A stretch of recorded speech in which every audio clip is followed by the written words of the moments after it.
میں ٹیوشن پڑھنے جس ٹیچر کے پاس جاتی تھی وہ ہمارے گھر کے سامنے رہتے تھے۔ ان کی بیوی کا انتقال ہو چکا تھا۔ ایک دن میں دوپہر کو ہی ان کے گھر ٹیوشن پڑھنے چلی گئی۔ سر اپنے بیڈ روم میں جو کر رہے تھے میرے ہوش اڑ گئے۔ میری شرم سے چیخ نکل گئی۔ سر نے مجھے بازو سے پکڑ کر سینے سے لگا لیا۔ میں نے کہا، یہ آپ کیا کر رہے ہیں؟ انہوں نے میری ایک نہ سنی۔ اس دن سر نے 3 بار جو کیا سوچ کر جان نکل جاتی ہے۔ میری ایک بڑی بہن تھی جس کا نام رابعہ تھا۔ اس کی شادی ملتان شہر میں ہوئی تھی۔ ان دنوں میں 9ویں جماعت میں پڑھتی تھی اور میری عمر تقریباً 16 سال تھی۔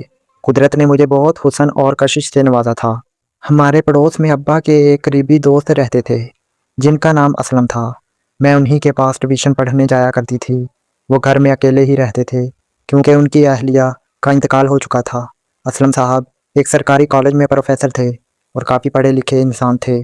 جون کی وہ ایک تپتی ہوئی دوپہر تھی۔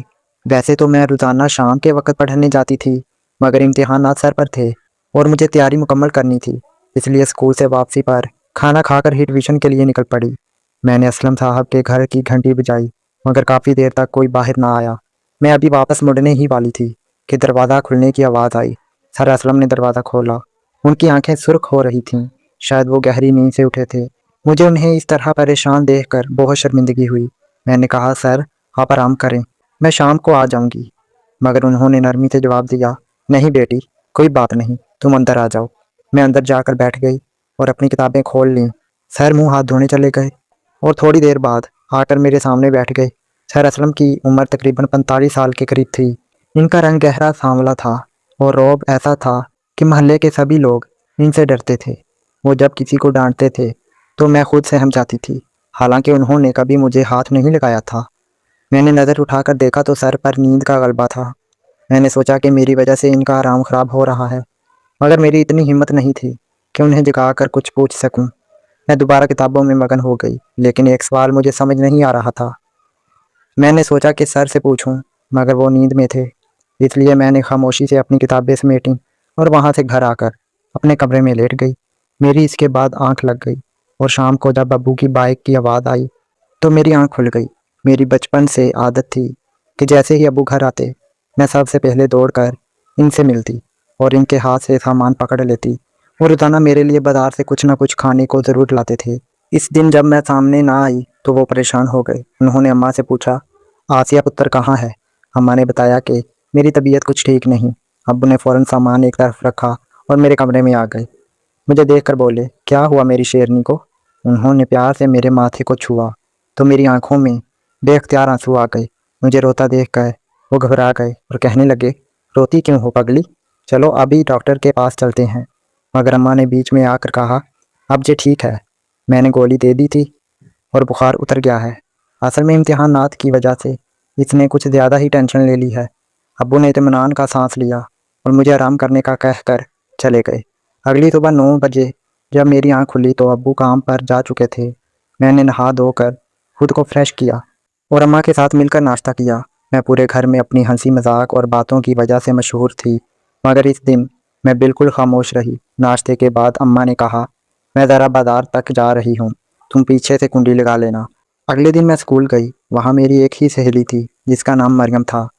اسکول میں اس کی شہرت کچھ خاص اچھی نہیں تھی اور اس کے بارے میں کئی طرح کی باتیں مشہور تھیں۔ لوگ کہتے تھے کہ اس کا نام کئی لڑکوں کے ساتھ جوڑا جاتا ہے، مگر وہ میری واحد دوست تھی، لیکن میں نے کبھی اس بارے میں اس سے کوئی بات نہیں کی۔ جب میں اسکول پہنچی تو سامنے سے مریم کو آتے دیکھا۔ مجھے دیکھتے ہی وہ بولی، کہاں غائب ہو بھائی؟ پورے ہفتے سے نظر نہیں آئی۔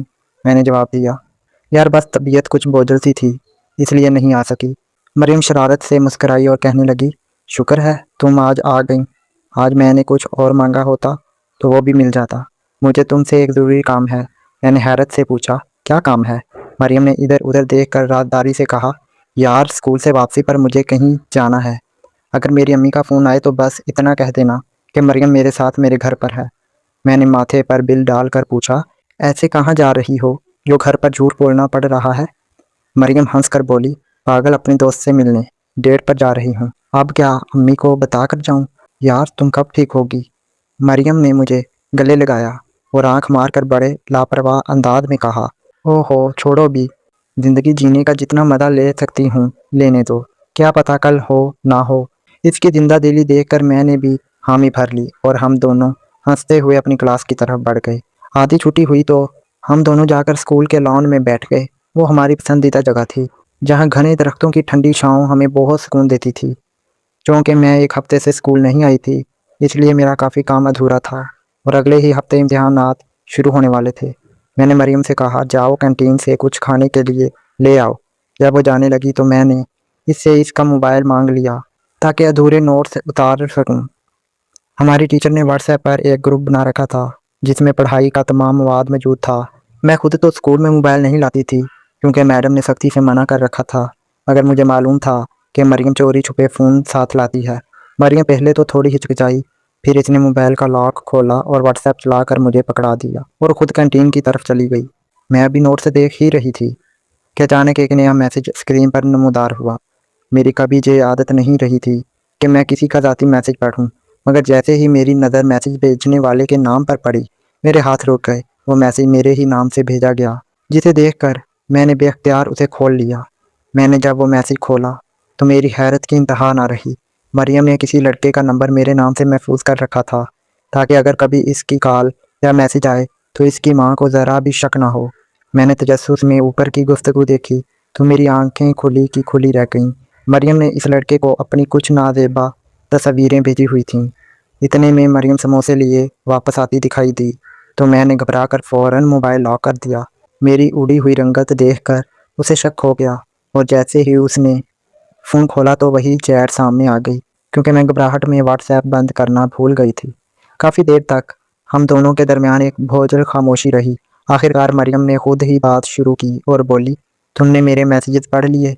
चलो कोई बात नहीं, हम गहरी सहेलियां हैं, हमारे दरमियान कोई राज नहीं होना चाहिए।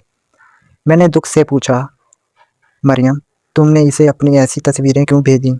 वो लापरवाही से बोली, यार आजकल ये सब आम बात है, इतना नहीं सोचते।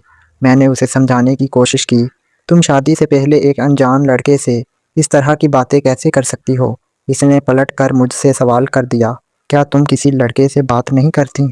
मैंने इस बहस को ख़त्म करने के लिए दिल ही दिल में खुद को कोसा और कहा, छोड़ो ये सब, क्लास का वक्त हो गया है, चलो। मगर वो मेरे पीछे ही पड़ गई और बार बार पूछने लगी। आखिर मैंने जान छुड़ाने के लिए कह दिया, अच्छा इस बारे में कल बात करेंगे, ये सोचकर कि कल तक शायद इसके जहन से ये बात निकल जाएगी। इसके बाद हम खामोशी से अपनी क्लास में चले गए।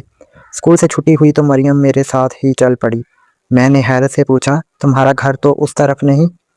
वो कहने लगी, मैं थोड़ी दूर तुम्हारे साथ चलूँगी, आगे मेरा दोस्त गाड़ी लिए खड़ा है, बस रश कम होने का इंतज़ार कर रही हूँ। इसने इशारे से एक काले रंग की गाड़ी दिखाई। कुछ फासले पर जब रास्ता साफ हुआ तो मरियम ने फ़ोन करके गाड़ी बुलाई।